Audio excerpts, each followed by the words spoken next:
नमस्कार, शीतल की कहानियों में आप सबका स्वागत है। आज की कहानी है जैसे को तैसा। बहुत भूख लग रही है, खाना बन गया हो तो दे दो। उसके बाद मुझे कुछ काम से जाना है। अपने बेटे मोहित के ऑफिस जाने के बाद मोहन बाबू अपने कमरे से निकलते हुए बोले और जैसे ही डाइनिंग टेबल पर बैठने लगे, तभी उनकी बहू प्रिया तैयार होकर अपने कमरे से बाहर आई और बोली, पिताजी, अभी मेरे पास समय नहीं है। मुझे अपनी सहेली के साथ शॉपिंग पर जाना है। लेकिन बहू, मुझे बहुत तेज़ भूख लगी है। खाना खाने के बाद मुझे दवाई भी लेनी होती है, मोहन बाबू ने कहा। तभी प्रिया गुस्से भरे रोबदार आवाज़ में बोली, एक बार सुनाई नहीं देता क्या आपको? 2 घंटे तक मैं वापस आ जाऊंगी। अभी आप अपने लिए चाय बनाकर पी लीजिए। इससे पहले मोहन बाबू कुछ और कहते, उनकी बहू प्रिया बाहर निकलकर अपनी स्कूटर स्टार्ट करके घर से निकल गई। मोहन बाबू हैरानी से उसे देखते ही रह गए। कोई और विकल्प नहीं था, इसलिए रसोई घर में जाकर मोहन बाबू ने एक कप चाय बनाई और उसके साथ एक बिस्किट खाकर काम चला लिया। लेकिन काफ़ी देर बीत गई थी। अब भूख के कारण मोहन बाबू का बुरा हाल था। अपने कमरे में बैठे बैठे अपनी पत्नी की तस्वीर को निहारने लगे। बैठे बैठे अतीत के पन्ने पलटने लगे। जब तक उनकी पत्नी मनोरमा जी उनके साथ थी, तब तक बेटा बहू दोनों उनकी खूब इज्जत करते थे। अपनी मनमर्जी करना तो दूर की बात थी, बहू तो कभी ऊंची आवाज़ में बात तक नहीं किया करती थी। बाहर के सभी काम मोहन बाबू संभाल लिया करते थे और मनोरमा जी ने पूरा घर संभाल रखा था। बहू भी अपनी सास को बहुत मान देती थी, क्योंकि सास के रहते घर का कोई काम करने की उसे ज़रूरत ही महसूस नहीं होती थी। मुफ्त की नौकरानी जो मिली हुई थी उसे।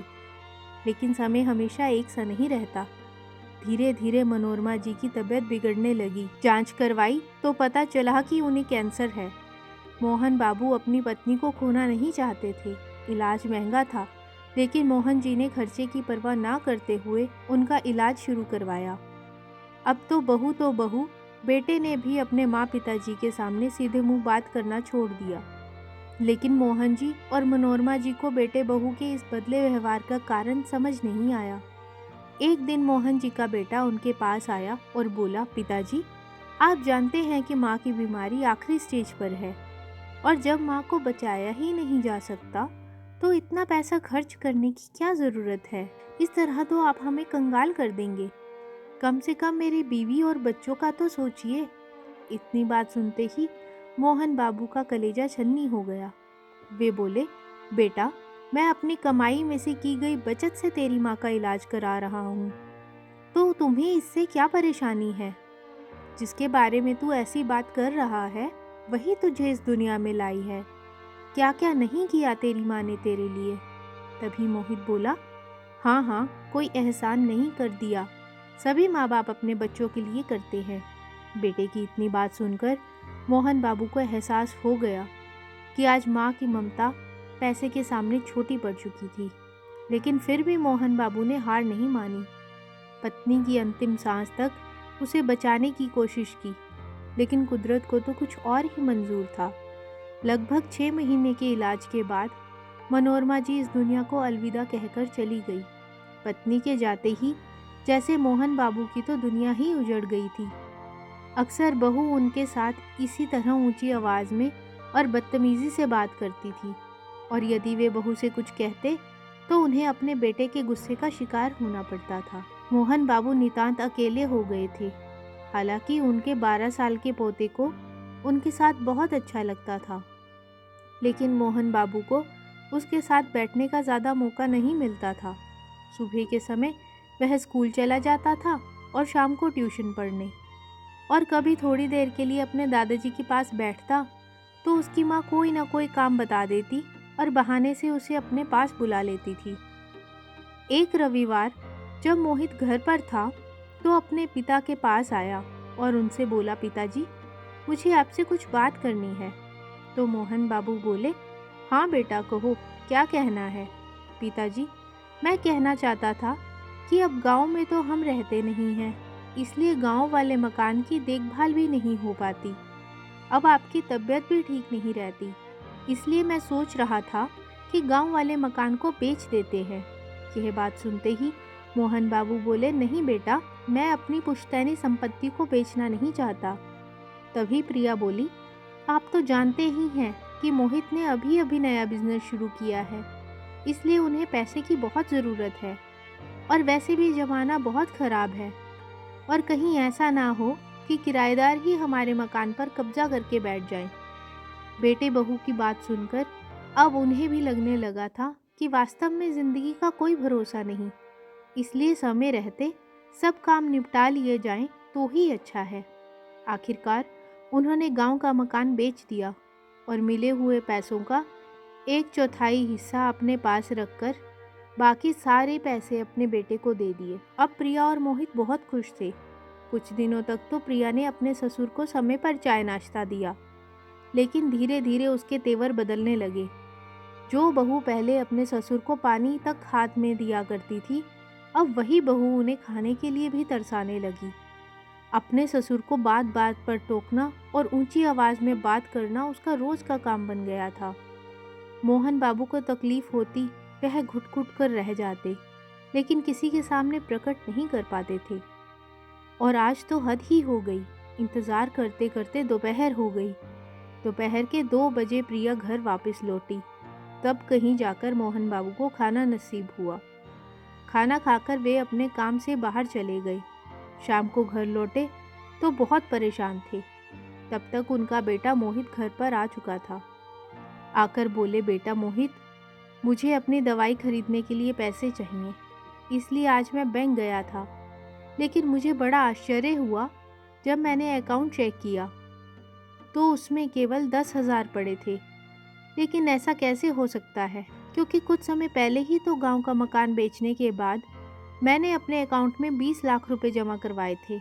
फिर वह सारे पैसे कहाँ गायब हो गए? और हम दोनों के अलावा तो उस अकाउंट में से पैसे कोई निकाल ही नहीं सकता। तुम ही पता करो कि आखिर बात क्या है, क्योंकि मैं तो बार बार बैंक के चक्कर नहीं लगा सकता। तभी मोहित भड़कते हुए बोला, पिताजी, आप जानते हैं कि हमारा जॉइंट अकाउंट है और बिजनेस में मुझे पैसों की ज़रूरत पड़ती रहती है। अगर मैंने आपके पैसे निकाल लिए तो इसमें कौन सी बड़ी आफत आ गई? और वैसे भी आपको पैसों की क्या ज़रूरत है? बेटे की बातें सुनकर मोहन बाबू चौंक गए। मोहित अपनी बात कहकर अपने कमरे में जा चुका था और मोहन बाबू विस्मय भरी नज़रों से देखते हुए ठगे से खड़े रह गए। अपनी बची हुई ज़िंदगी के लिए जो पैसे उन्होंने बचा कर रखे थे, अब वो पैसे भी उनके हाथ से जा चुके थे। कुछ दिन और बीते तो बहू ने मोहन बाबू से कहा, पिताजी, रसोई घर में जूठे बर्तन पड़े हैं, उन्हें ज़रा धो देना, मेरी तबीयत ठीक नहीं है। ऐसा कहकर प्रिया अपने कमरे में सोने चली गई। बहू की मदद करने के इरादे से मोहन बाबू ने सारे बर्तन साफ कर दिए। बस फिर क्या था, उस दिन के बाद से रसोई घर में रोज सुबह के बर्तन साफ करने का जिम्मा मोहन बाबू को ही दे दिया गया। कभी कभी पोता आकाश अपनी माँ को दादाजी के साथ ऐसा व्यवहार करते देखता और इस बात का विरोध करता तो प्रिया उसे पढ़ाई पर ध्यान देने को कहती और डांट डपट कर उसके कमरे में भेज देती। उम्र होने के साथ साथ मोहन बाबू की कमर में दर्द रहने लगा, लेकिन फिर भी घर में शांति बनी रहे इसलिए भी जैसे तैसे काम कर दिया करते थे।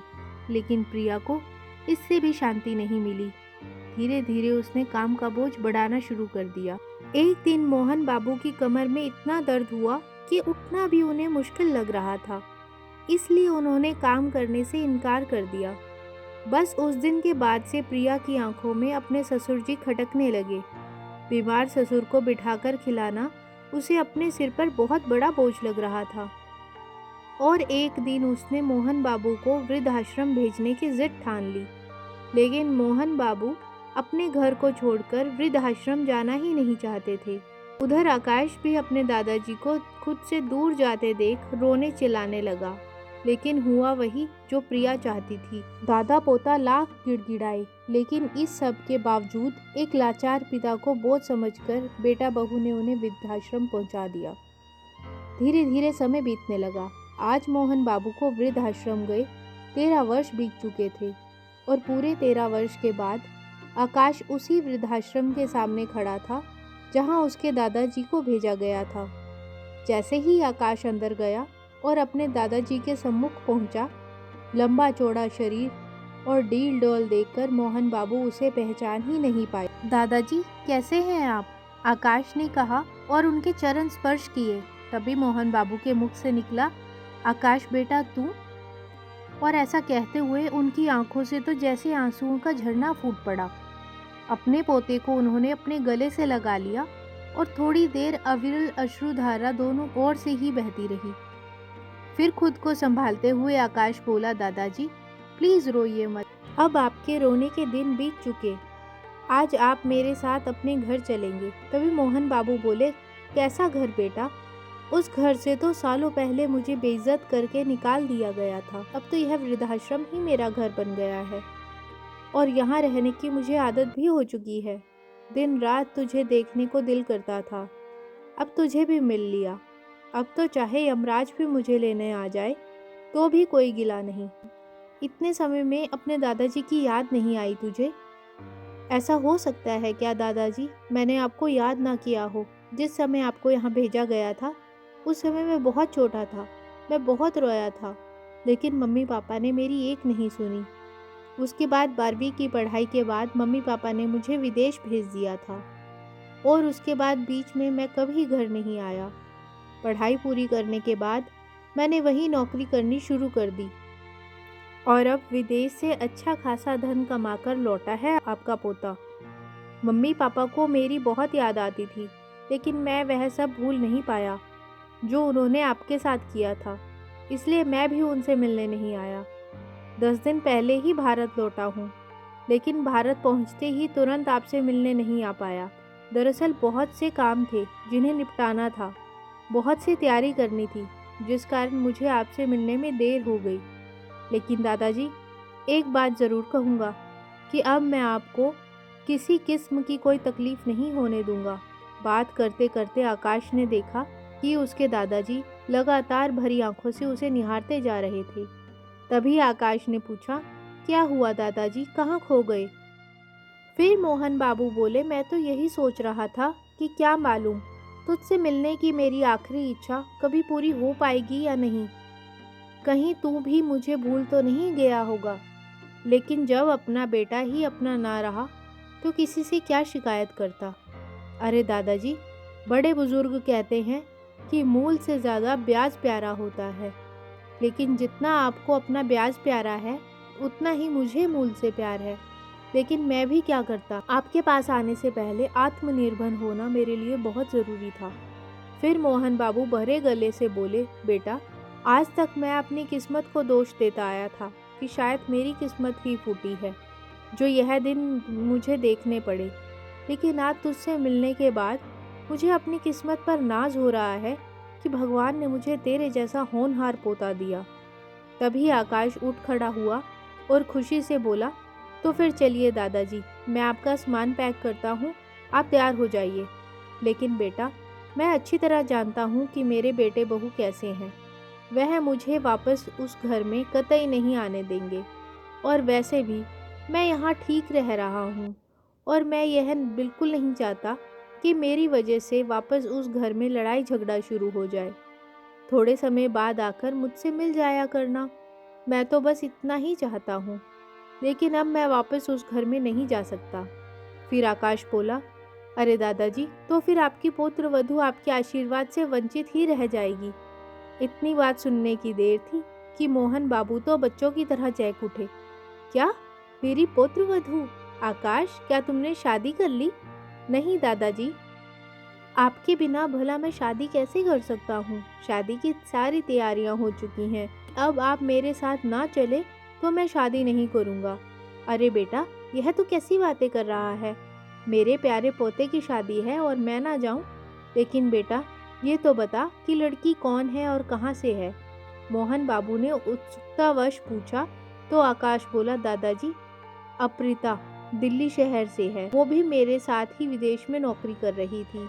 वहीं मेरी उससे मुलाकात हुई और हम अच्छे दोस्त बन गए।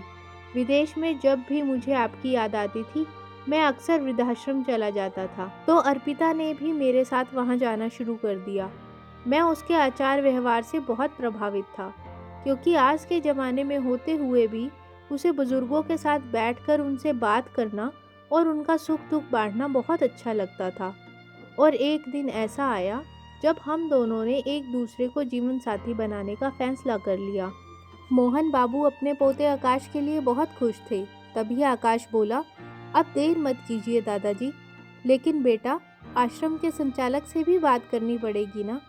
अरे दादाजी, मेरी उन लोगों से बात हो चुकी है और सारी फॉर्मेलिटी मैं पहले ही कर चुका हूँ। अब बस चलने की तैयारी कीजिए।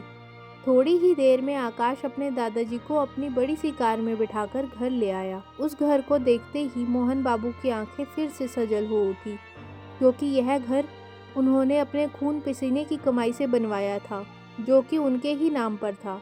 लेकिन फिर भी इस घर से बेइज्जत करके उन्हें वृद्धाश्रम दिया गया था। बहुत गिड़गिड़ाए थे वो। इस घर में रहने की भीख मांग रहे थे, लेकिन बहू तो किसी भी हालत में मानने को तैयार ही नहीं थी।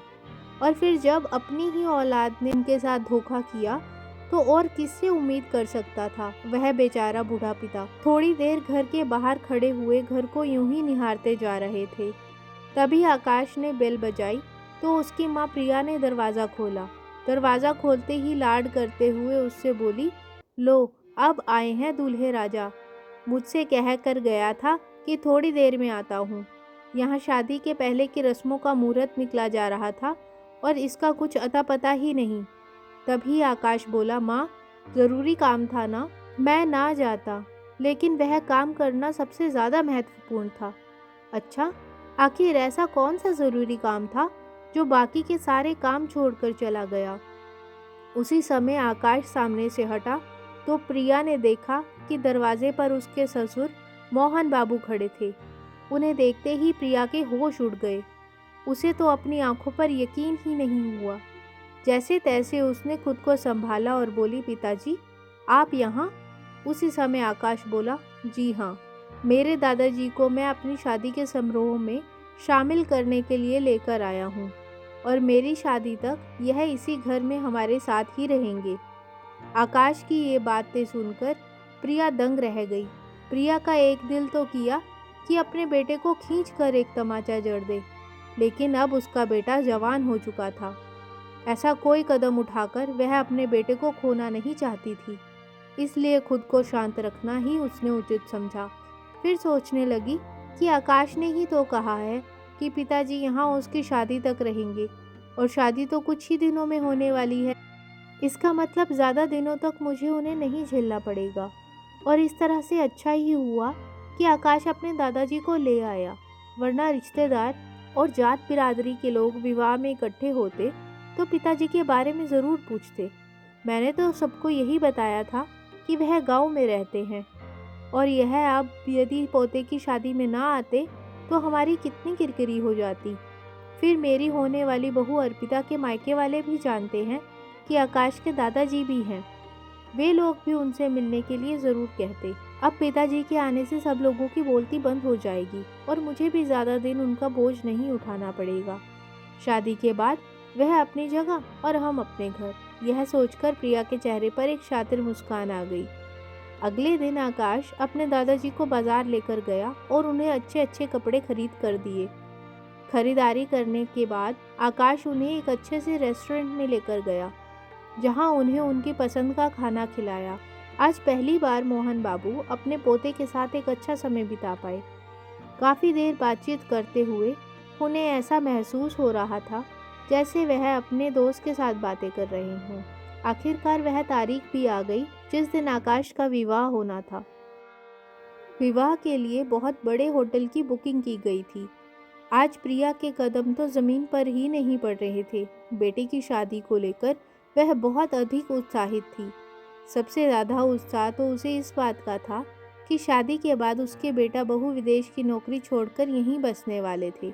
मन ही मन प्रिया सपने संजो रही थी कि बेटा बहू के साथ रहेंगे तो जीवन कितना खुशहाल हो जाएगा, और कल को पोता पोती भी होंगे तो पूरे घर में चहकते फिरेंगे।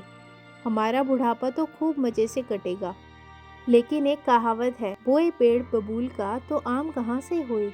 अपने भविष्य के सुनहरे सपने संजोते हुए वह शायद इस बात को भूल चुकी थी। थोड़ी देर में आकाश तैयार होकर आया तो माँ उसकी खूब बलाएं लेती जा रही थी, और उधर जैसे ही मोहन बाबू ने अपने पोते को दूल्हा बना देखा तो उनकी आंखें खुशी के आंसुओं से भर आई, क्योंकि इस दिन का इंतजार तो वो कब से कर रहे थे। धूमधाम से विवाह की सारी रस्में संपन्न हुई। दूल्हा बना आकाश अपने दोस्तों और अर्पिता के परिवार वालों से अपने दादाजी को मिलवा रहा था, और हर बात में अपने दादाजी को ही तवज्जो दे रहा था।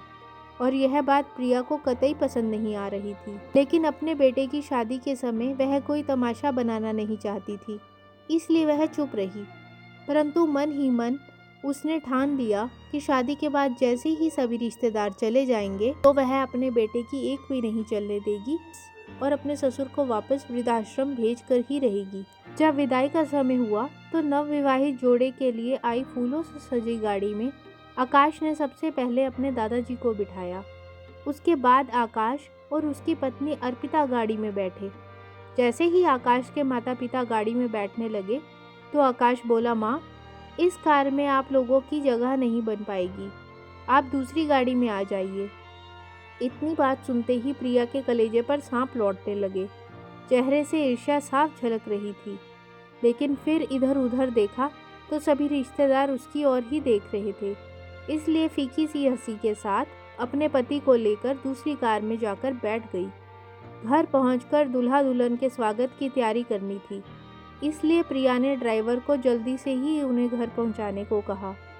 रास्ते में मन ही मन यही सोचती आ रही थी कि आज आकाश और अर्पिता का तो घर में धूमधाम से स्वागत किया जाएगा, लेकिन आकाश के दादाजी को मैं अपने घर में बिल्कुल नहीं रहने दूंगी और चौखट से ही वापस वृद्धाश्रम भेज दूंगी। थोड़ी ही देर में प्रिया अपने पति मोहित के साथ अपने घर पहुंच गई। घर पहुंचकर देखा तो दूल्हा दुल्हन की गाड़ी अभी तक नहीं आई थी। यह देखकर प्रिया ने राहत की सांस ली कि चलो, बच्चों के स्वागत की तैयारी के लिए थोड़ा समय मिल जाएगा। बड़े उत्साह के साथ दौड़ते दौड़ते उसने सारी तैयारियां की। चावलों से भरा कलश द्वार पर रखकर तिलक और आरती के लिए थाल सजाकर ले आई और बच्चों की राह देखने लगी। 1 घंटे से भी ज़्यादा समय हो गया था, लेकिन बेटा बहू का कुछ अता पता नहीं था। उनकी राह देखते देखते जब थक गई तो मोहित से बोली, देखिए तो आपका बेटा आखिर रह कहाँ गया, मैं फ़ोन लगाकर पूछता हूँ। ऐसा कहते हुए मोहित ने आकाश को फ़ोन लगाया, लेकिन आकाश ने फ़ोन नहीं उठाया। अब तो बेटा बहू के इंतज़ार में माँ बाप की आंखें पथराने लगी थी, लेकिन कोई नहीं आया। प्रिया ने अपने बेटे को फिर से फ़ोन लगाया तो आकाश ने फ़ोन उठा लिया। आकाश की आवाज़ सुनते ही प्रिया बोली, हेलो बेटा, तुम लोग कहाँ रह गए हो? यहाँ मैं और तुम्हारे पापा कब से तुम्हारी राह देख रहे हैं। तुम लोगों के स्वागत के लिए कब से दरवाजे पर खड़े हैं। माँ, वो दरअसल बात ये है कि हम लोग पहले वृद्धाश्रम चले गए थे और वहीं काफ़ी समय लग गया। बेटे की यह बात सुनते ही प्रिया का चेहरा खिल उठा और खुशी से बोली, यह तो तूने बहुत अच्छा किया बेटा, तो दादाजी को पहले ही वृद्धाश्रम छोड़ आया। नहीं माँ, आप गलत समझ रही हैं। वह दरअसल दादाजी का कुछ सामान यहाँ से उठाना था और दादाजी भी हमें अपने दोस्तों से मिलाना चाहते थे, इसलिए हम पहले वृद्धाश्रम आए थे और वहाँ काफ़ी समय लग गया। हम दादाजी के घर पर जा रहे हैं। क्या? दादाजी के घर से तुम्हारा क्या मतलब है? मतलब ये माँ कि मैंने अपने दादाजी के नाम पर घर खरीदा है। अब हम लोग वहीं दादाजी के साथ ही रहेंगे, और जहाँ तक रही स्वागत की बात, तो उसके लिए आपको तकलीफ़ उठाने की कोई ज़रूरत नहीं है। सारी तैयारियाँ मैंने पहले ही कर रखी थी। नई बहू का स्वागत तो अब दादाजी ही करेंगे उनके अपने घर में। यह बात सुनते ही प्रिया तो जैसे चक्कर खाकर बेहोश होने वाली थी।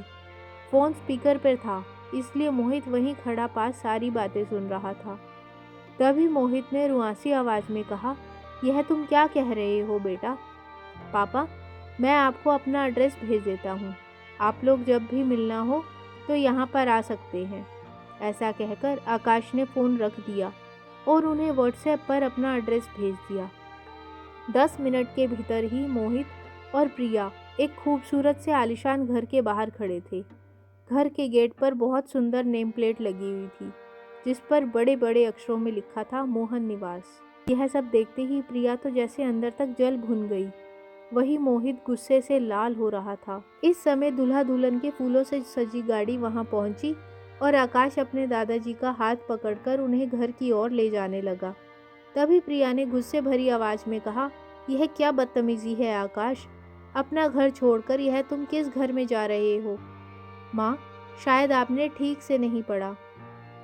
यह मेरे दादाजी का आशियाना है, घर के बाहर उनका नाम भी लिखा है।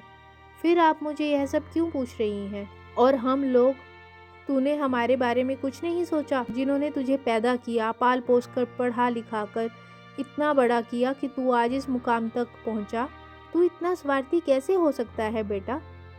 पिता ने आकाश से पूछा तो आकाश बोला, क्यों पापा, दादाजी भी तो आपके जन्मदाता हैं, जिन्होंने आपको इतनी मेहनत करके आपको पाला पोसा, बड़ा किया, आपको पढ़ाया, समाज में खड़े होने के काबिल बनाया।